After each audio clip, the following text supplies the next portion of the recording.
This podcast was written and created by Avi Melamed, Middle East intelligence analyst and founder of the Inside the Middle East Institute.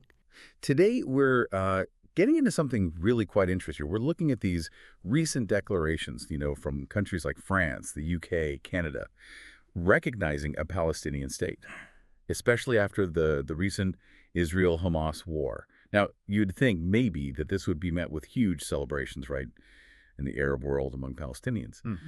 But here's the puzzle, and this is what we really want to dig into.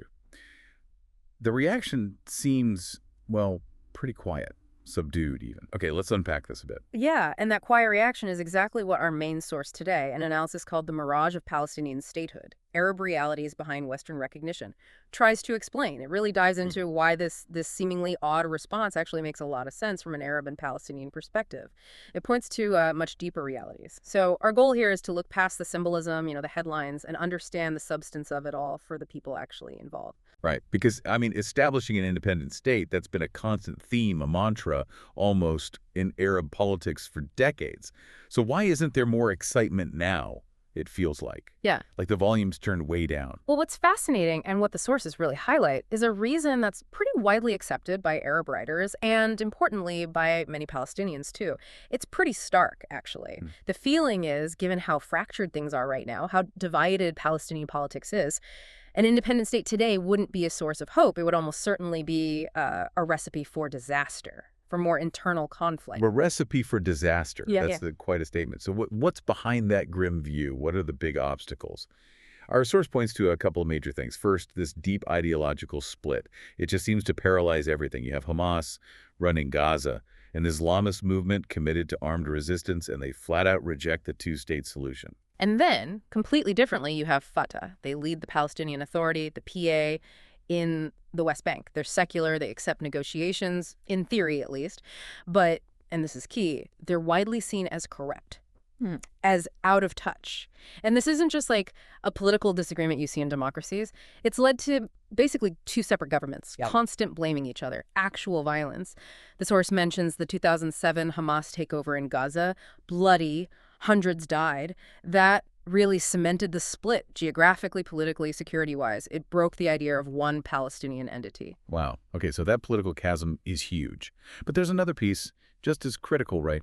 What the source calls the weaponization problem. This idea of armed groups just operating on their own, outside any state control. That must make building a real state almost impossible. Oh, absolutely. If there's one lesson from decades of Arab history, it's this.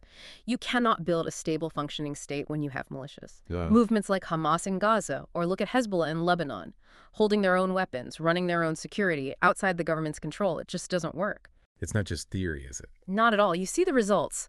Lebanon's long, slow decline into instability. Gaza's cycles of, frankly, chaos and destruction. It's tragic, but clear. And there's a growing recognition, both in Arab commentary and among Palestinians, that stability, security, rule of law. It all depends on weapons being solely in the hands of the state, not extremist groups. Never. The splintering of power, it just guarantees internal fighting. Makes real governance impossible. And people have tried to fix this split, right? The source mentions unity efforts, but they always seem to fall apart. Short truces, maybe, then back to fighting. There's a quote in there from a Jordanian-Palestinian commentator, Hilmi Al-Azmar. He says these unity deals are not worth the paper they're written on. Pretty bleak. Yeah. So what about the Palestinian public themselves? What are they thinking amidst all this? There was a poll, 2023, Konrad Adenauer Foundation. They asked 1,200 people in the West Bank and Gaza. And it found, 38% said getting a state was their top priority. A similar number blamed the occupation for not having one. That seems straightforward enough. But then, and this is really crucial, you dig deeper. The majority, a clear majority, said the internal Palestinian split. They saw that as the most severe issue they've faced since 1948. Think about that. More severe than the 1967 war, in their view. Wow. It tells you how deeply this internal division cuts, how much they feel it's, a self-inflicted wound, perhaps. And there's more complexity, too. Over half, more than 50%, said the Palestinian Authority itself should just be dissolved.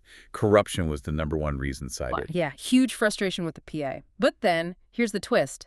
71% also supported the existence of independent militias. 71%. 71%. So you see this tension, right? People want change, they want a state, they're fed up with the current leadership, but they also support these armed groups operating outside any official structure. It really shows the difficult balancing act, the conflicting pressures many Palestinians feel. That paints a really complicated picture, and it leads right into what the source calls this hard-won Arab lesson. What exactly is that lesson? Yes, this hard-won lesson. It's something that's really come through strongly in recent Arab and Palestinian writing and commentary. It basically says, look, forget about building a functional, stable, prosperous state as long as you have armed factions doing their own thing. The state must have the only guns, period. The examples of Lebanon and Gaza are just seen as, well, irrefutable proof. You can't argue with it anymore. There's a quote from Dr. Ridwan al-Siyad, a Lebanese scholar. He puts it very clearly. He says, the ongoing presence of armed factions, particularly Hamas in Gaza and Hezbollah in Lebanon, undermines any hope of statehood, democracy, or rule of law. Oh, no, sorry. He adds, historical experience shows that parallel military power held by factions instead of a centralized state is often a recipe for disaster. A recipe for disaster again. Exactly. And connecting that to the bigger picture, as long as resistance is used as a justification for, endless violence and even internal crackdowns, and as long as these rival groups have their own armies, essentially, well, the chaos and suffering are likely to continue for Palestinians and for the whole region. So, wrapping this up, what's the main takeaway from our deep dive today? It seems the message, coming loud and clear from Arab and Palestinian commentators and even the public data, is that real, healthy statehood needs two basic things first. Leaders people can trust, leaders who are accountable, and the state having the sole control over weapons.